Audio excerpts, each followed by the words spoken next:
Assalamualaikum ayah bunda, semoga sehat selalu. Apakah aku boleh menangis sekarang? Bolehkah aku meraung sekencangnya sekarang? Aku yakin, sekuat-kuatnya seorang perempuan, tak akan mungkin dia sanggup menghadapi kenyataan seperti ini. Apa yang harus aku lakukan sekarang? Ibu,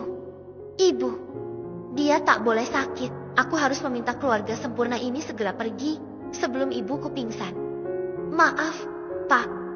Dengan tidak mengurangi rasa hormat saya kepada keluarga Bapak, saya mohon, tolong tinggalkan rumah ini. Saya janji akan segera mengosongkannya.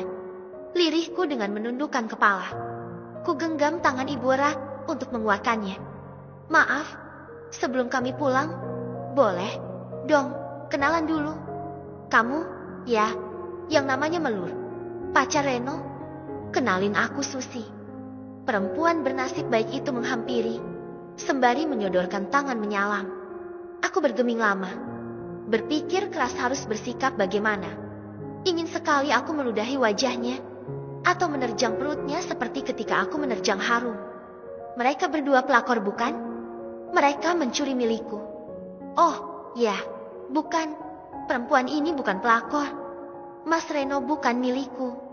Melur, ucapku dengan suara bergetar, berusaha menekan amarah dan sakit di dalam jiwa. Kamu cantik sekali. Aku suka banget sama kamu. Mel, coba lihat dirimu. Dengan pakaian sederhana, tanpa dandan saja seperti ini, kamu terlihat begitu sempurna. Tapi, kenapa ya, pasanganmu tega mencampakkanmu? Pujinya, tapi kurasakan seperti ejekan. Ya, dia mengejekku. Tapi, aku gak mau terlihat bodoh dengan membalas ejekannya. Diam saja, itu lebih baik agar tak menambah masalah. Supaya mereka cepat pergi. Saat ini itu lebih baik. Aku ingin cepat-cepat masuk ke dalam kamar, lalu menagih sepuasnya di bawah bantal. Jujur, sakit yang ditoreh oleh Mas Gilang karena perselingkuhannya dengan Harum, ternyata jauh lebih sakit kurasakan saat ini. Saat Mas Reno memamerkan kekasihnya di hadapanku. Di depan ibuku juga. Entah apa maksudnya. Tolong suruh mereka pergi sebelum kewarasanku terganggu. Betapa aku ingin mencekik wanita itu. Pergilah. Ini aku mau kasih hadiah buat kamu. Sebenarnya ini hadiah dari Reno. Sih, tapi aku yang milikan kemarin. Reno nyobanya di leher aku. Cantik banget katanya. Kamu terima? Ya. Perempuan itu mengelurkan sebuah kotak perhiasan, lalu mengeluarkan isinya, membentangkannya di depanku. Astaga, ini kalung yang kulihat di foto kemarin. Kalung yang dipakaikan Mas Reno di lehernya. Apa maksud perempuan ini menghadiahkannya untukku? Apakah karena aku tidak memakai kalung saat ini? Dia pikir aku tak sanggup beli. Begitu. Biar Reno yang memakaikannya di lehermu. Ya, cantik. Susi melangkah mundur, menarik Mas Reno mendekatiku. Mas Reno kulihat semeringah, meski sangat gugup. Apalagi ini? Masih mau nambah kesakitanku lagi kah? Ayo, Pak, ngomong dong. Pinta pria jahat itu kepada sang papa. Baik. Sekarang, ya. Oke, kita mulai. Mantan pengacaraku itu menegakkan tubuh, yang lain menirunya. Suasana berubah hikmat. Wahai ibundanya calon menantu kamu, dengan penuh kesungguhan, kami datang ke sini, hendak melamar putri ibunda, untuk kami nikahkan dengan putra kebanggaan kami Reno. Mohon terimalah niat baik kami. Tutur papa Mas Reno. Aku tercekat, boleh pingsan enggak? Ya, Mama, udah boleh gerak enggak? Capek main dramanya. Udahan, dong. Tiba-tiba anak kecil perempuan yang di pangkuan Mas Andi berteriak. Iya, Deo, juga capek main dramanya. Deo mau ketemu dedek bayi. Mana dedek bayinya? Lelaki kecil yang di pangkuan Rani ikut berteriak. Keduanya berlari ke arah Mas Reno. Om, ini tante cantiknya. Ya, mau salim? Boleh. Terus mau ketemu dedek bayi? Fighter, Deo, tunggu dulu, sayang. Perempuan berambut pendek tadi menarik tangan kedua bocah itu. Bosan, Ma. Dramanya gak kelar-kelar. Sih, protes anak-anak itu lagi mengibaskan tangan Susi. Mama, mereka memanggil Susi dengan sebutan Mama. Jetty, dia sudah punya anak. Ya, Allah, apa maksudnya semua ini? Sebentar, ini Tante Melur, calon istri Om Reno. Tapi, dia belum menerima lamaranmu. Kalain duduk tenang dulu, ya. Tunggu jawaban Tante Melur. Kedua anak kecil itu menatapku lekat, lalu kembali duduk di pangkuan Mas Andi dan Rani. Suasana kembali hening. Mudah-mudahan tidak ada yang mendengar degup jantungku.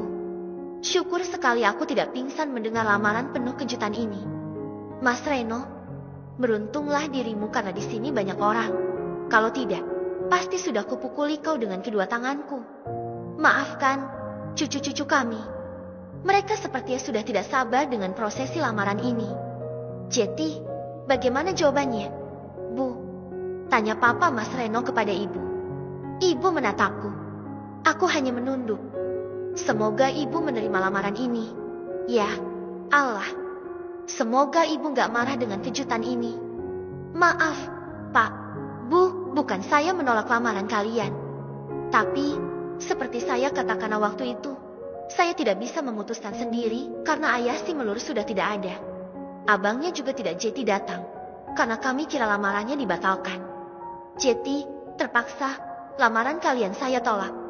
Kata ibu mengagetkanku. Ibu, sergahku tak sadar. Semua mata menatapku. Aneh, kenapa? Kenapa mereka seolah tidak kecewa dengan keputusan ibu? Bukankah ibu menolak lamaran mereka? Mas Reno juga kulihat mengulum senyum. Apakah dia senang ibu menolak lamarannya? Atau justru aku yang sedang dia tertawakan? Kenapa? Kau mau dinikahi Nak Reno tanpa restu abang-abangmu? Ibu melotot kepadaku. Tuh, kan? Ada aja masalahnya. Udahlah acara lamaran dengan berdrama dulu. Mengaduk-aduk hati dan perasaan. Sekarang tambah lagi masalah baru. Gagal lagi, kan? Ya, sudah. Aku gak mungkin nikah tanpa restu Bang Rehan dan Bang Fadil. Ucapku dengan lesu. Abang sudah datang. Kok, deh? Aku tercekat. Bang Rehan sudah berdiri di ambang pintu tengah. Bang Rehan, kapan abang datang? Tanyaku menghambur ke pelukannya. Dari tadi, abang dijemput ke terminal oleh Reno, calon adik iparku ke terminal, tadi pagi. Jawabnya mengusap kepalaku. Jetty, abang dari tadi sudah di sini? Ya, sembunyi di mobil Reno. Abang juga ikut ngerjai aku? Jahat. Teriakku geram. Kupukuli dadanya dengan tanganku. Abang tolak lamaran mereka. Nih, kalau mukuli abang terus. Ancamnya menahan lenganku. Bang Rehan memeluk bahuku, lalu membawaku kembali ke dekat ibu. Saya bersyukur sekali. Akhirnya adik saya yang malang menemukan jodoh yang terbaik. Semoga dia bisa menjadi istri yang terbaik juga buat Reno. Kata Bang Rehan kemudian. Maaf, ya, Mel. Kami ngerjai kamu seperti tadi. Tapi, kami bangga. Ternyata kamu memang sudah berubah. Hebat. Ternyata malah, Mas Reno dan Ibu sudah berhasil menghilangkan kelemahanmu. Semoga setelah jadi istri Mas Reno nanti, kamu lebih matang lagi pola pikirnya. Ya, tukas Mas Andi. Ya, kakak juga minta maaf. Mungkin sempat membuatmu marah dan cemburu. Kita belum kenal sebelumnya, kan? Kakak dan keluarga jarang ke rumah papa. Sekarang sudah kenal, kan? Jangan cemburu lagi, loh. Kata Kak Susi dengan tersenyum. Aku tersipu. Kebahagiaan ini terasa begitu sempurna. Pakaikan dong kalungnya. Sebagai ikatan bahwa Melur sudah sah sebagai calon istri. Cetus Rani yang didukung oleh yang lain. Mas Reno terlihat gugup. Dengan gemetar dia mendekatiku lagi. Kurasakan jantung berdegup teramat kencang saat tangannya bersentuhan dengan kulit leherku. Pasti wajahku merona, karena rasa hangat kurasakan menjalar di sana. Degupan itu kian menghentak-hentak ketika embusan napasnya menerpa kasar kulit wajah dan leherku. Rasa ini, rasa yang melambungkan segenap angan dan citaku. Sumpah, kebahagiaan yang kurasakan kali ini jauh lebih dahsyat daripada saat lamaran pernikahanku yang pertama dulu. Padahal ini adalah yang kedua. namun jauh lebih istimewa bagiku. Hore, tante cantik. Udah boleh salim dong. Vita dan Deo melompat dari pangkuan Mas Andi dan Rani, lalu berlari ke arah kami. Udah dong, sayang. Sahutku menerima salam dari tangan mungil mereka berdua. Dedek kecilnya, mana? Om. Kembali mereka menuntut dedek kecil. Mas Reno menatapku seolah meminta persetujuan. Aku mengangguk sambil tersenyum kepada keduanya. Sini, tante antar ke kamar dedeknya. Rani menggamit lengan kedua bocah lucu itu. Saat itulah aku melihat Mala keluar dari ruangan ini. Sempat kulihat air mukanya sedikit mendung. Sebentar, bisikku kepada Mas Reno, lalu gegas mengejar gadis itu. Mala rupanya masuk ke dalam toko. Aku mengikutinya. Kini dia masuk ke dalam kamar mandi yang ada di toko itu. Kamar mandi kecil, khusus untuk karyawan atau pelanggan yang kebetulan membutuhkan. Aku mengikutinya dengan mengendap-endap. Pintu kamar mandi dikuncinya dari dalam. Terdengar suara air keluar dari keran. Sepertinya sengaja dibuat deras, agar suaranya terdengar kencang. Namun, suara tangisnya tetap terdengar di antara curahan air keran. Malah menangis. Kenapa? Karena Mas Reno kah? Ya, Tuhan, hampir saja aku lupa kalau dia sangat mencintai Mas Reno. Sikap yang begitu baik, penuh perhatian dan setia padaku, membuatku lupa kalau sahabatku juga sempat jatuh cinta kepada calon suamiku. Dan hari ini, dia menyaksikan sendiri seperti apa Mas Reno dan keluarganya melamarku. Malah, sahabatku, ternyata dia masih sangat mencintai kekasihku. Kukira dia telah melupakannya. Kukira dia telah berhasil menghapusnya. Kenapa dia begitu pandai bersandiwara? Demi aku, demi kesetiaannya padaku, dia rela menyembunyikan cintanya, menikmati kesakitannya. Malah, kau terlihat begitu tegar bila di hadapanku. Seolah kau telah ikhlas dan semua baik-baik saja. Tapi ternyata, kau begitu terluka. Meski Mas Reno sama sekali tak melukaimu. Cinta bertepuk sebelah tangan itu memang sangat menyakitkan. Lah, tapi aku bisa apa? Apa yang harus aku lakukan sekarang bila kau begitu terluah? Lah, haruskah cinta ini aku hentikan juga? Aku melangkah menuju meja kasir. Kutinggalkan sahabatku yang tenggelam dalam tangisan. Tak mungkin aku menggedor dan menghentikannya sekarang. Itu pasti akan melukai harga dirinya. Kuhenyakan tubuh di kursi kasir yang biasa didudukinya. Rasa iba kembali menyeruak. Kuletakkan kepala di atas meja. Terseduh, aku juga menangis di sana. Mel, aku tersentak. Belayan lembut sebuah tangan kekar di kepala. Spontan aku mendongah. Mas, malah, Mas. Aku bangkit, menjatuhkan diri di dadanya. Tangan kekar itu memelukku erat. Jangan pernah kau minta mundur, sayang. Aku tidak akan bisa. Bisiknya lirih. Kumis tipis yang menghiasi bibirnya. Kurasakan menyentuh lembut daun telingaku. Pelukan ini adalah pelukan yang pertama. Aku yang memulainya. Aku yang berlari dan menjatuhkan diri di dadanya. Itu pun kulakukan karena tak sadar. Aku terlalu hanyut dengan suasana. Karena sedihku akan kesakitan yang tengah melanda sahabatku. Pelukan ini mampu menggetarkan seluruh urat-urat syaraf. Getaran itu menjalar di sekujur tubuh. Ini getaran cinta, bukan nafsu. Sekali lagi, ini cinta. Aku sangat yakin, dan semakin yakin, ini adalah cinta. Kami berdua saling mencinta.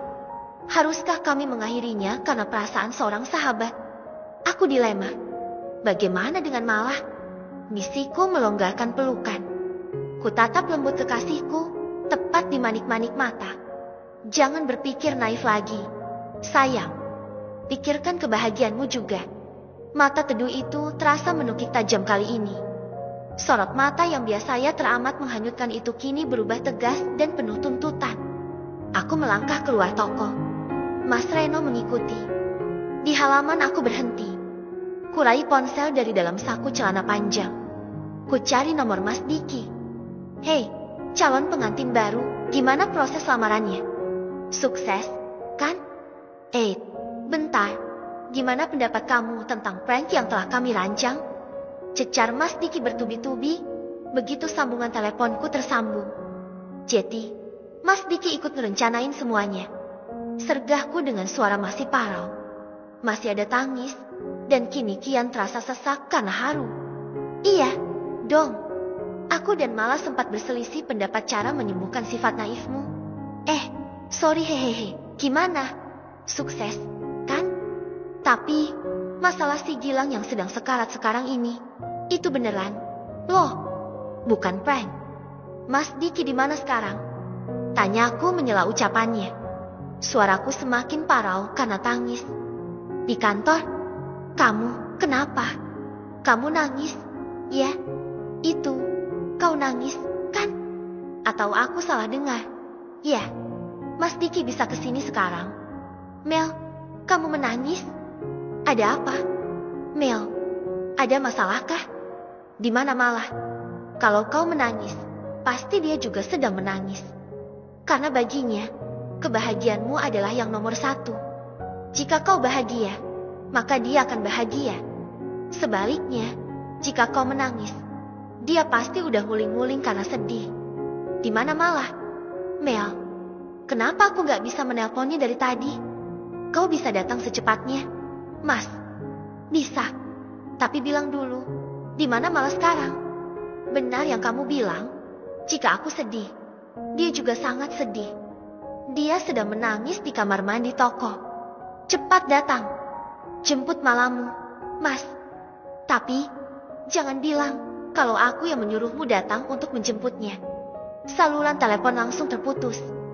Aku tahu, Mas Diki pasti bergerak cepat menuju ke sini. Pak polisi itu teramat mencintai Mala, meski sampai detik ini, Mala belum bisa menerima cintanya. Jadi, bagaimana keputusanmu, Mel? Mas Reno mengembalikan kesadaranku. Aku menatapnya lembut. Kumasukkan ponsel kembali ke dalam saku, lalu kuraba kalung yang tadi dipakaikannya di leherku. Cinta telah diciptakan Allah dengan begitu sempurna, Mas. Dia juga pasti akan melabuhkannya pada setiap pasangan yang telah dipilihkannya. Cinta Malah sedemikian besar padamu. Namun, aku yakin dan percaya, kau bukan pelabuhan yang dipilihkan oleh Allah untuk tempatnya berlabuh. Kamu, Mel, aku bahagia mendengarnya. Kau begitu bijak. Sekarang, sayang, berkat kalian semua, bukan? Terutama kakakmu. Gumamku sambil tersenyum. Terima kasih, sayang. Jangan ada lagi air mata.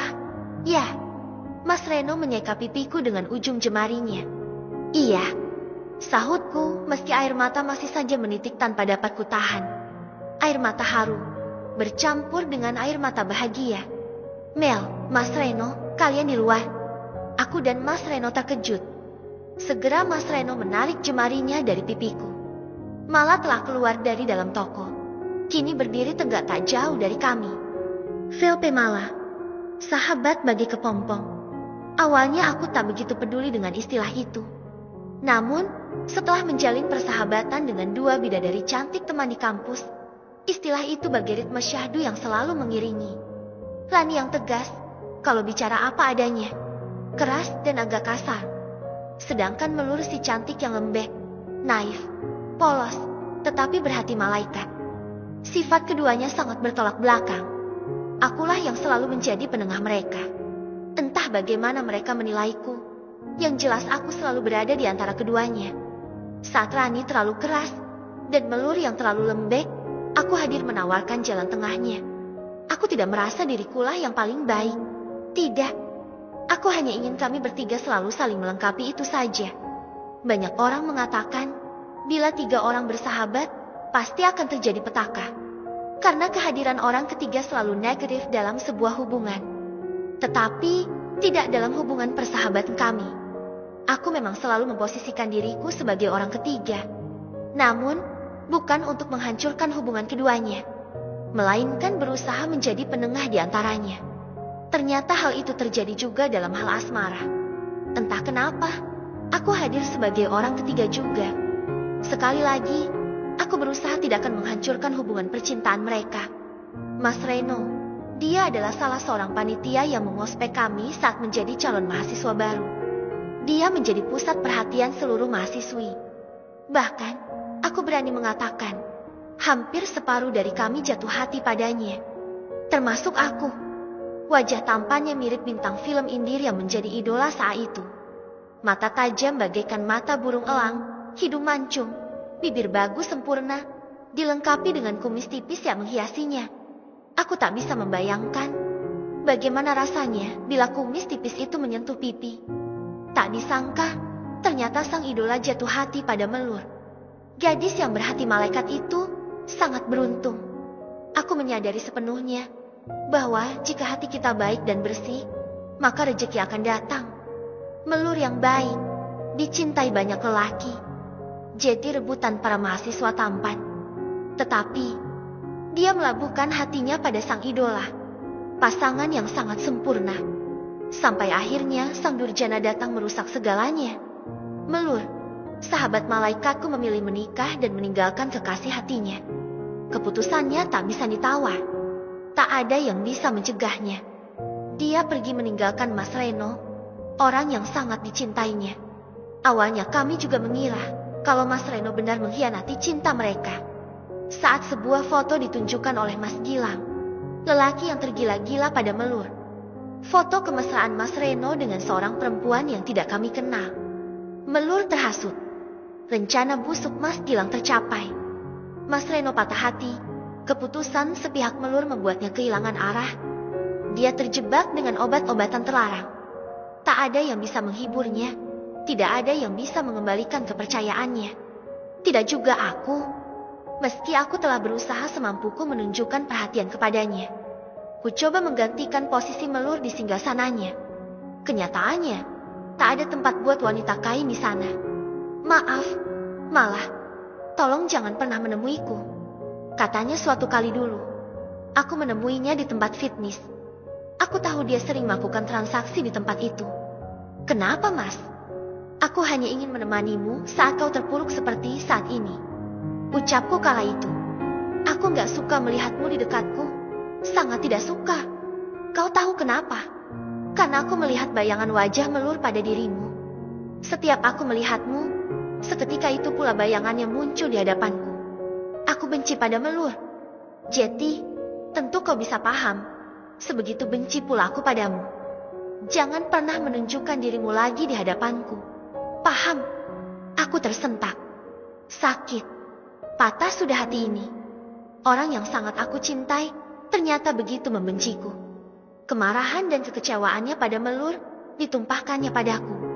Jangankan untuk menerima cintaku, untuk melihat wajahku saja dia tak sudi. Sakit? Ya, sangat sakit. Kapok? Tentu saja. Aku bahkan bersumpah, takkan pernah lagi jatuh hati pada laki-laki manapun. Tidak akan kubuka pintu hati ini pada siapapun.